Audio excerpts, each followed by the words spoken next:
Hello everyone, welcome to my kitchen. તો મિત્રો, આજે હું તમારી સાથે શેર કરવાની દાણામાંથી બનતો માંડવી પાકની રેસીપી. તો આ સિંગના દાણાને પહેલાં આપણે શેકી લેવાના છે અને પછી શેકી અને તેનો આપણે ભૂક્કો કરી લઈશું. આ માંડવી પાક ખાવાની ખૂબ જ મજા આવે તેવો છે અને વ્રત રહ્યા હોય કે ઉપવાસ કર્યો હોય તો આ શ્રાવણ માસમાં પણ તમે 1 મહિનો ઉપવાસ કરવાના હોય તેના માટે આ સિંગદાણાનો પાક ખૂબ જ ખાવાની મજા આવે તેવો બનશે. તો મિત્રો, આ રેસીપી એન્ડ સુધી જરૂરથી જોજો, સ્કીપ બિલકુલ પણ નહીં કરતા. અને મિત્રો, મારી ચેનલમાં હજી સુધી તમે નવા હોય તો મારી ચેનલને લાઈક કરજો, શેર કરજો, સબસ્ક્રાઈબ કરજો અને મારા આવા જ નવા વિડીયોને જોવા માટે બેલ આઇકનમાં તમે પ્રેસ કરજો, જેથી કરીને તમને મારા નવા વિડીયોની નોટિફિકેશન સૌથી. ચાલો બનાવવાનું સ્ટાર્ટ કરીએ. તો તમે જોઈ શકો છો કે મેં અહીંયા માંડવીના દાણાને આ રીતના ભૂકો કરી લીધો છે મિક્સરના મદદથી, કચરા જેવો. તો આપણે હવે બનાવવાનું ચાલુ કરીશું. તો મેં એક મોટું એવું બાઉલ લીધું છે અને તેમાં 500 ગ્રામ જેટલી મેં અહીંયા ખાંડ લીધી છે. જેટલું તમને ગળ્યું ભાવતું હોય એટલી એડ કરવાની. હું અહીંયા મીડિયમ એવો જ સિંગ પાક બનાવીશ, તો અડધો ગ્લાસ જેટલું પાણી એડ કરીશું.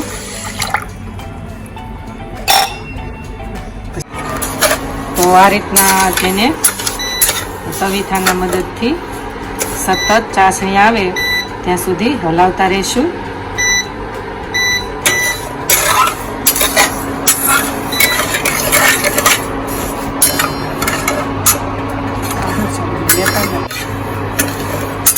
આ રીતના આપણે સતત હલાવતા રહેવાનું છે જ્યાં સુધી આપણી ખાંડ ગળી ન જાય અને ચાસણી ન આવી જાય ત્યાં સુધી.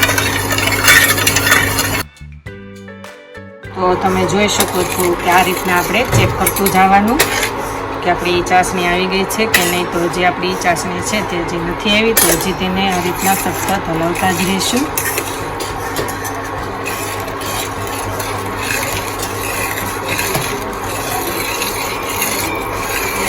તો તમે જોઈ શકો છો કે આપણી ચાસણી છે તે આવવા લાગી છે.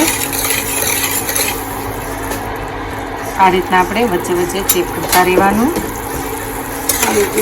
તો આપણી ચાસણી છે તે આવી ગઈ છે, તો ગેસ ઓફ કરી દઈશું. તો આપણી ચાસણી છે તે આવી ગઈ છે, તો તેમાં આપણે સિંગના દાણાનો ભૂકો એડ કરી દઈશું અને આ રીતના મિક્સ કરતા જઈશું અને એડ કરતા જઈશું.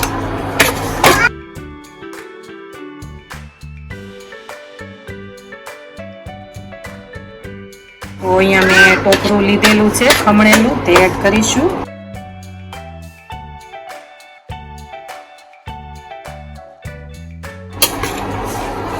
તો આ રીતના મિક્સ કરી લેવાનું.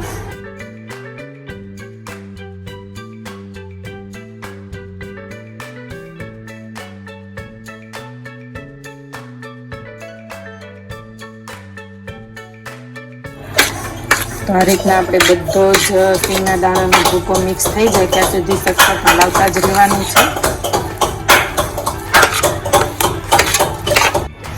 જો તમને થોડુંક એવું કઠણ લાગે તો આમાં આપણે દૂધનું થોડુંક ટીપું એવું નાખવાનું, તો આપણો માંડવી પાક છે તે થોડોક નરમ થઈ જાય.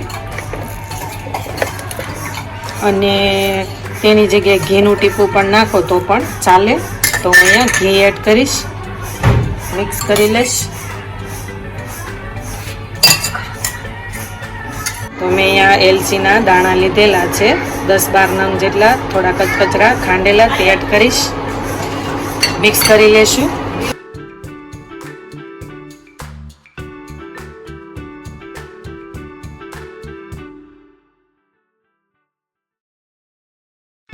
તો હવે આપણો જે માંડવી પાક છે તે મિક્સ થઈ ગયો છે, તો તેને આપણે એક ડીશમાં ટ્રાન્સફર કરી લઈશું.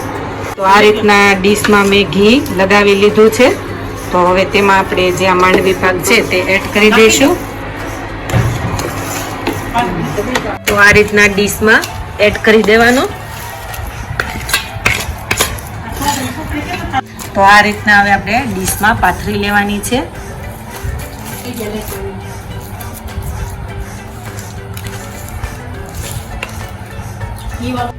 તો આ રીતના આપણે વાટકામાં ઘી લગાવી લઈશું અને આ રીતના આપણે ઢેફલી પાડવાની છે, એટલે આ રીતના લીસું એવું બનાવી લઈશું ઢેફલી પાડવા માટે.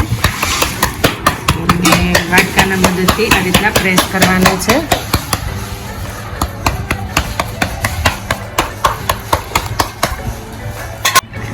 તો હવે આ રીતના આપણે એકદમ લીસું એવું કરી લીધું છે. તો હવે તેને ઠંડુ થવા દઈશું, પછી જેની આપણે ઢેફલી પાડીશું.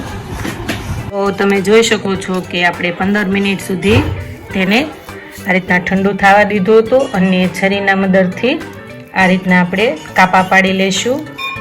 તમને મોટી કે નાની જેવી ઢેફલી પાડવી હોય એ રીતના આપણે કાપા પાડીશું. હું અહીંયા નાની નાની એવી ઢેફલી પાડવાની છું, એટલે આ રીતના કાપા પાડી લઈશ.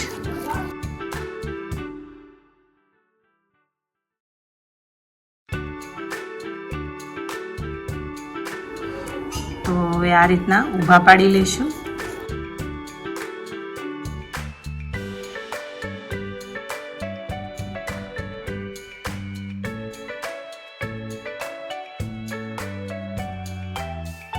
તો મિત્રો તમે જોઈ શકો છો કે આપણી માંડવી પાકની ઢેફલી છે તે એકદમ સરસ બનીને રેડી થઈ ગઈ છે. તો મિત્રો આ રેસીપી ઘરે બનાવવાની એકવાર જરૂર ટ્રાય કરજો, ખૂબ જ ટેસ્ટી અને સ્વાદિષ્ટ. અને મિત્રો આ રેસીપી વ્રત કે ઉપવાસ કે જે પણ વ્રત રહ્યા હોય તેમાં તમે ખાઈ શકો તેવી એકદમ સરસ એવી આ ઢેફલી છે. તો મિત્રો આ રેસીપી એન્ડ સુધી જરૂરથી જોજો, સ્કીપ બિલકુલ પણ નહીં કરતા. અને મિત્રો હવે આપણે નવા વિડીયો સાથે ફરી મળીશું. Thank you for watching. Bye bye.